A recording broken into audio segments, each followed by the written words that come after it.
Hola a todos, les habla Manuel Noriega. Hoy, sábado 21 de mayo del 2022, quiero compartirles información sobre un tema que está en la polémica en estos tiempos. Unos están a favor y otros están en contra. Me refiero a la creación de las reservas para los pueblos indígenas en situación de aislamiento y contacto inicial, los famosos PIACIS, ¿verdad? Y este es un tema muy importante para el proceso de desarrollo de Loreto. ¿En qué consiste? Fíjense, el 18 de mayo del 2006 se promulga la ley 28736, que es la ley para la protección de los pueblos indígenas u originarios en situación de aislamiento y en situación de contacto inicial. Con esto nace, ¿no?, la normativa para la creación de los PIACIS. Y aquí también se indica que el reglamento establecerá una comisión multisectorial de alcance nacional que decidirá o evaluará la pertinencia o no de creación de estos PIACIS, ¿verdad? Muy bien. El 5 de octubre de 2007, un año después, sale el reglamento.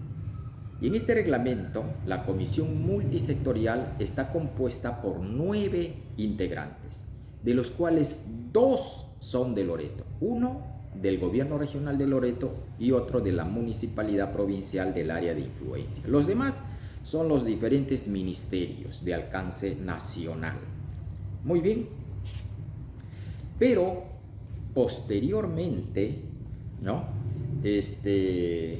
las organizaciones ONGs hacen muy buena incidencia y se logra modificar el reglamento. En este reglamento del 2016 ya no son 9 los integrantes de esta comisión multisectorial, sino son 15, ¿correcto? Y solamente se siguen manteniendo esos 2 del gobierno regional y de la municipalidad de Maynas como representantes de Loreto. Pero sí se incluye a 2 organizaciones representantes de estas ONGs, uno que es el AIDC y el otro que es de la Confederación de Nacionalidades Amazónicas del Perú, CONAP, organizaciones indígenas de representación nacional. Y aparte de ellos se sumaron más ministerios de alcance nacional, ¿verdad? Entonces, así está la composición, de tal manera que lo que se decida para la creación o no de los PIACIS, prácticamente Loreto no existe, ¿no? Porque si de 15 son solamente 2 los representantes, su palabra es letra muerta, o sea, no tiene incidencia en las decisiones. El mismo Ministerio de Cultura establece qué son los PIACIS, ¿no es cierto? Y yo quiero compartirles también esa información para que quede claro en todo. Dice, las características que tienen los PIACIS. Los pueblos indígenas en aislamiento viven en grupos pequeños, en condición de nómade o seminómade y mantienen una economía tradicional de subsistencia. O sea, nómade o seminómade quiere decir que va de un lugar a otro, ¿verdad? Ellos aprovechan los recursos del bosque mediante la caza, la recolección, la pesca y en algunos casos haciendo pequeñas chacras con especies nativas. En épocas de lluvia suelen permanecer en las partes altas de las quebradas y en épocas secas migran hacia zonas más bajas para la recolección de recursos estacionales como los huevos de tortuga, materiales para elaborar las flechas para la cacería, entre otros. O sea, esas son las características para identificar una población PIACI. Muy bien. En Loreto ya se han creado 2 PIACIs. Uno es la Reserva Indígena del Yavarí y Tapiche, que tiene más de 1 millón de hectáreas, imagínense esa cantidad. La otra es la Reserva de Cacataibo, norte y sur, ¿no es cierto? Que que también, al igual que el otro, fue propuesto por AIDC, ¿no? Y esta de Cacataibo, que ya está creada, una parte es de Loreto, en la zona de Contamana, Ucayali, y otra parte está en el departamento de Ucayali propiamente dicho, y también parte de Huánuco, ¿verdad? O sea, ahí está compartido. Pero hay 4 reservas que están en trámite, y todas estas son propuestas por AIDC y Orpio, ¿no? Una de ellas es la de Yabarimirí, que ya está en la etapa final porque ya pasó el estudio previo de reconocimiento y ahora está en el estudio adicional de categorización. O sea, después de esto ya está zanjado. Igual es la reserva de Sierra del Divisor Occidental, ¿no? Que está por el Alto Tapiche, ¿no? También por Contamana, Vargas Guerra. Esta reserva también ya está en su etapa final en el estudio adicional de categorización. Y la tercera que está en proceso es la reserva del Napo Tigre y afluentes.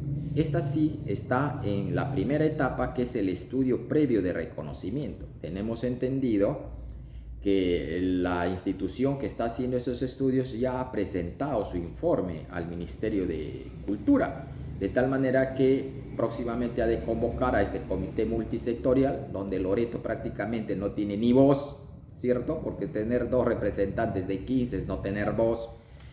Van a decidir, no sabemos qué todavía van a decidir. Y el cuarto es el Atacuari, ¿verdad? Ellos sí están buscando financiamiento para recién empezar con el estudio previo de reconocimiento, ¿no? Así está la situación de los Piasis. Y son territorios, como digo, grandes, más de 1 millón de hectáreas, ¿cierto? Ahora,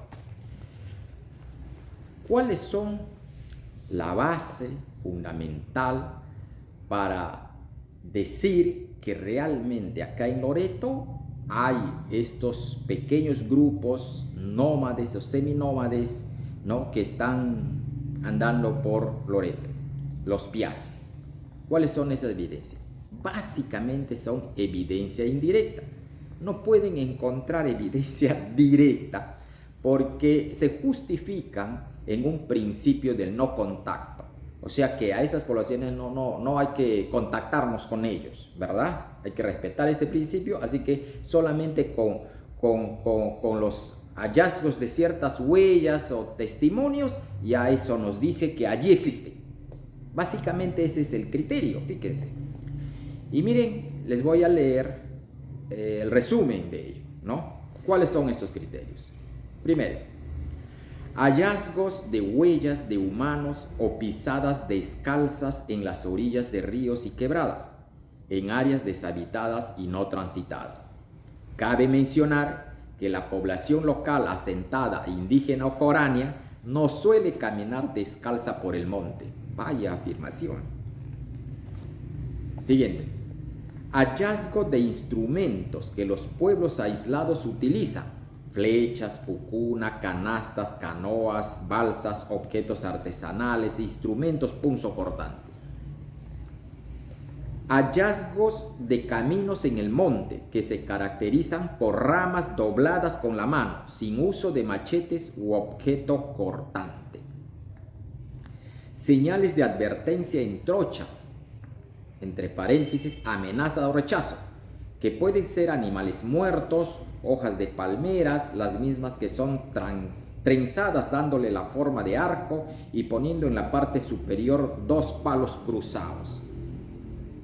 Hallazgos de viviendas, campamentos o tambos abandonados, fogatas abandonadas de reciente uso o no, restos de alimentos provenientes del monte. Sonidos en el monte, imitando sonidos de animales o por golpes en los árboles o aletas de los árboles.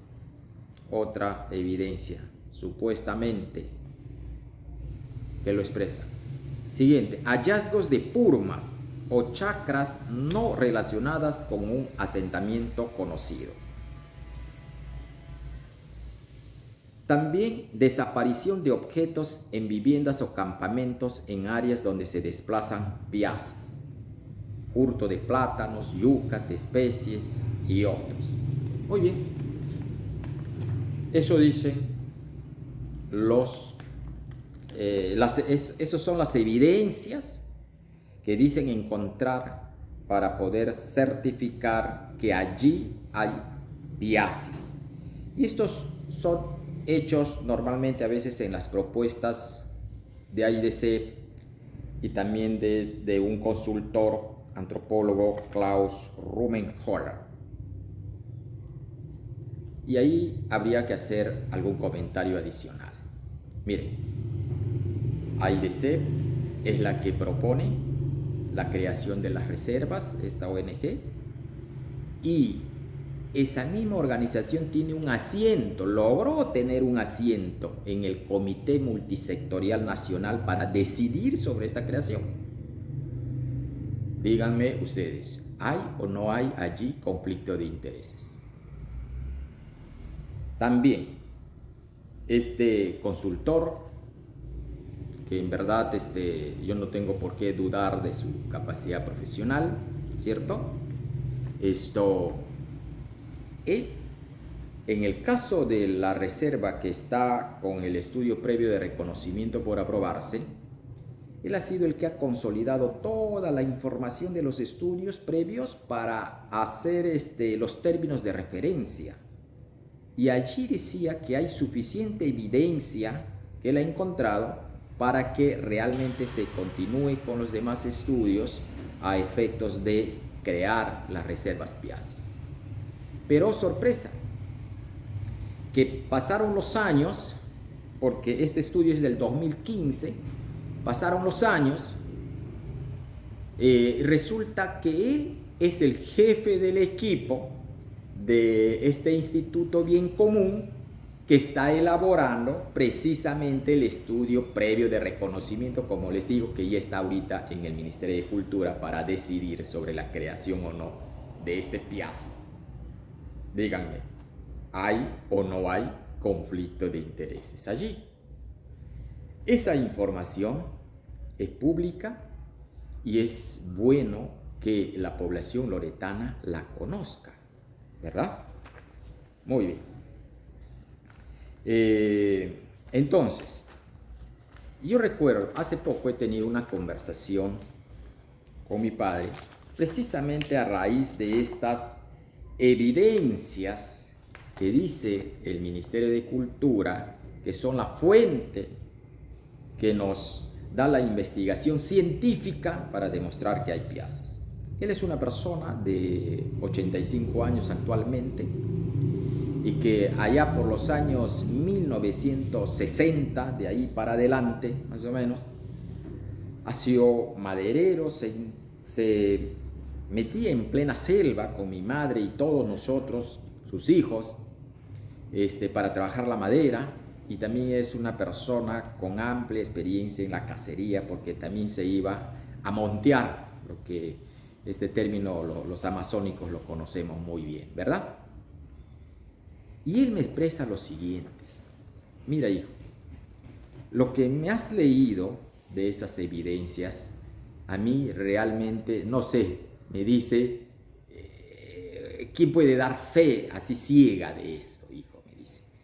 Porque si eso evidencia a los no contactados, entonces yo y todos ustedes hemos sido no contactados, me dice. Estoy hablando del año 1960 para adelante.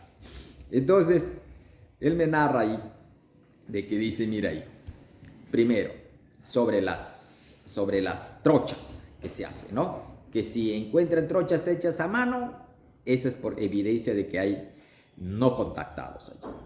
Hijo, eso lo hacemos todos, lo hice yo con tus tíos y todas las personas que nos acompañaban, ¿no es cierto? Entonces, las personas que no son montaraces, son gente del pueblo, ellos pues van con sus machetes, me dice, ¿no? Van con sus botas, sus zapatillas, porque ahí también escucho, me han leído, me dice que hasta porque ven una huella de una persona descalza ya ese es no contactado. Entonces, estas personas que viven en las comunidades, ¿no es cierto? Normalmente ellos van, ¿no? Así. Nosotros también nos vamos con machete, pero no es que utilizamos el machete para hacer nuestras trochas, o no en todos los casos.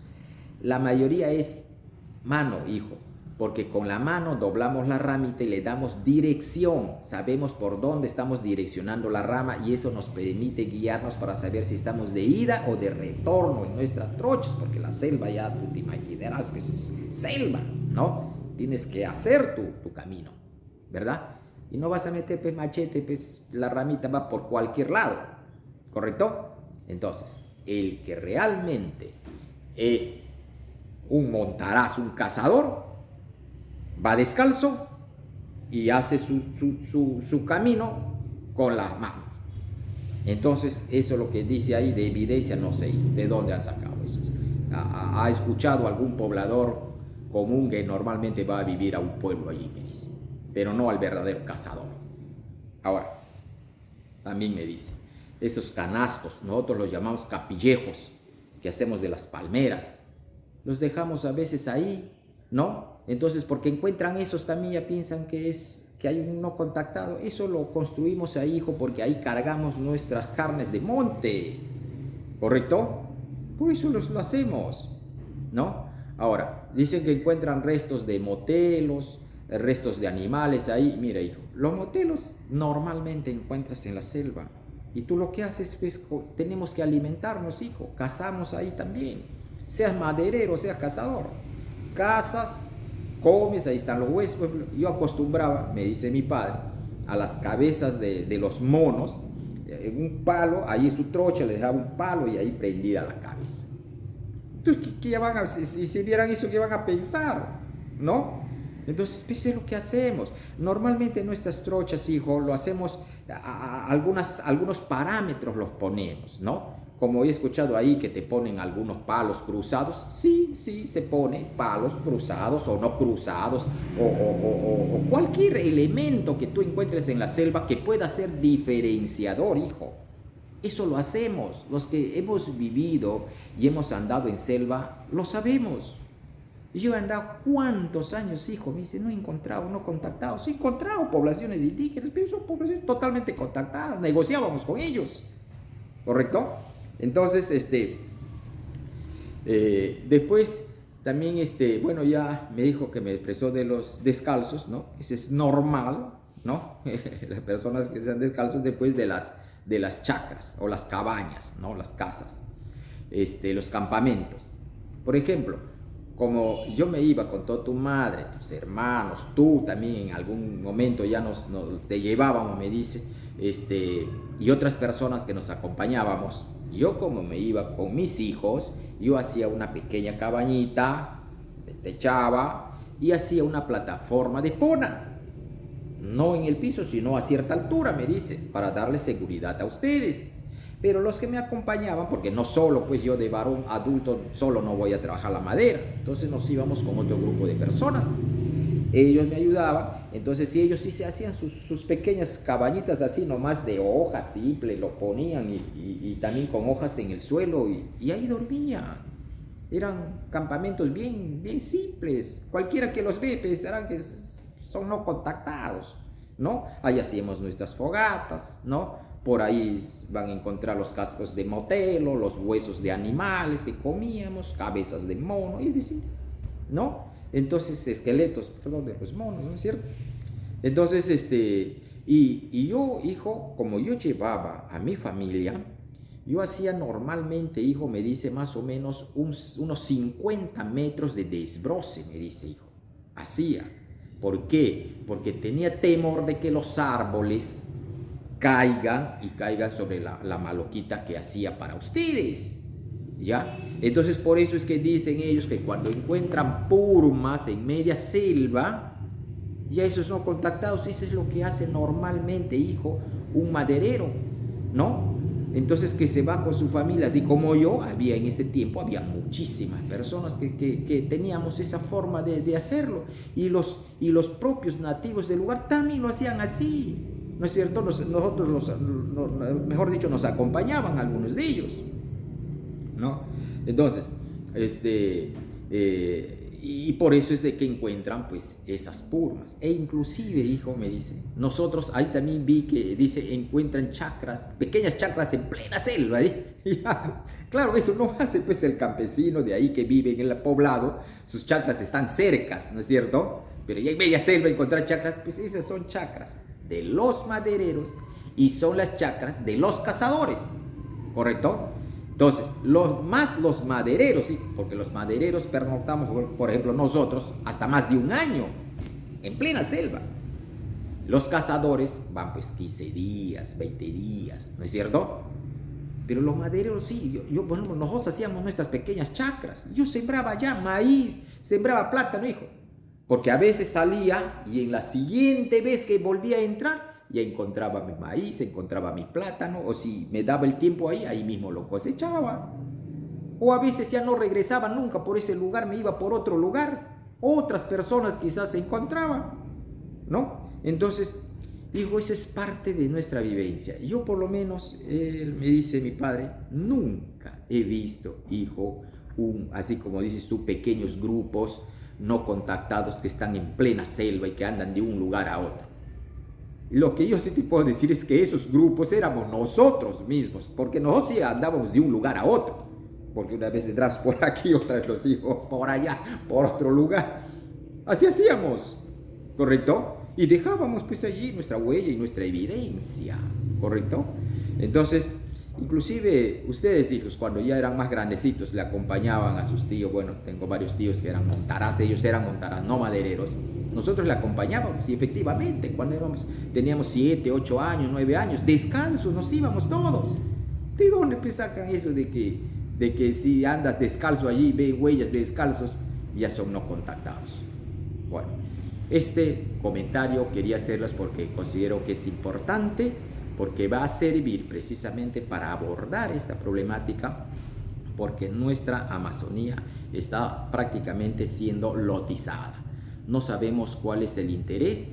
Una cosa sí me dijo también mi padre, que en plena selva, en esos tiempos inclusive, ya se encontraban inclusive con grupos de personas que trabajaban narcotráfico, droga, ¿no? Y que normalmente cuando uno encuentra así, tú te vas y vas por otro lado, pues, ¿no? Porque ellos también tienen sus estrategias de hacerte correr. Ahora, si tú eres un miedoso, no tienes el experticia, piensas que también de repente esos son no contactados, ¿no? Ellos también imitan estos, te lanzan cosas, cualquier artimaña utilizan para hacerte tener temor y no te acerques por esas zonas, porque ellos cuidan esa zona, ¿no?